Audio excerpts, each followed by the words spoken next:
बारामती तालुक्यातील कणेर येथील वन उद्यानाची पार्थ पवार यांनी पाहणी केली। दर शनिवारी किंवा रविवारी अजित पवार हे विकास कामांची पाहणी करायचे। अजित पवारांच्या अकाली निधनानंतर पार्थ पवार यांनी आज पाहणी केली।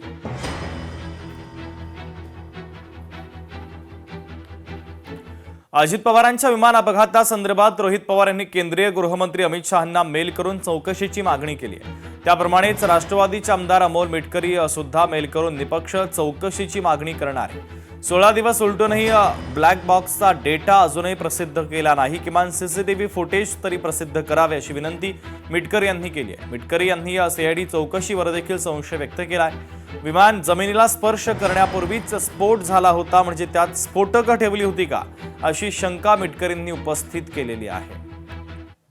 मी सुद्धा अमित शहाजींना मेल करतोय आणि माझी सुद्धा मागणी तीच आहे की निपक्ष आणि वस्तुनिष्ठ चौकशी अहवाल आला पाहिजे।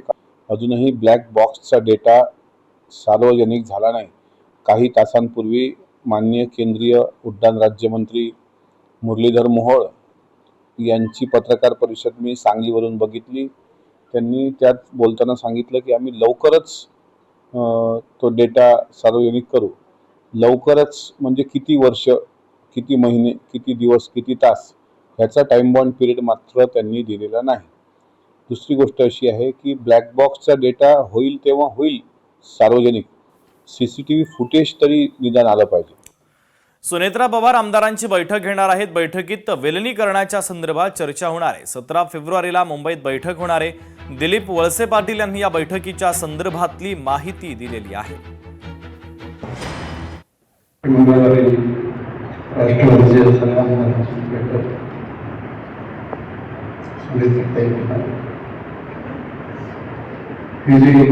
राजकीय चर्चा चाललेली या चर्चेत मला जायचं नाही।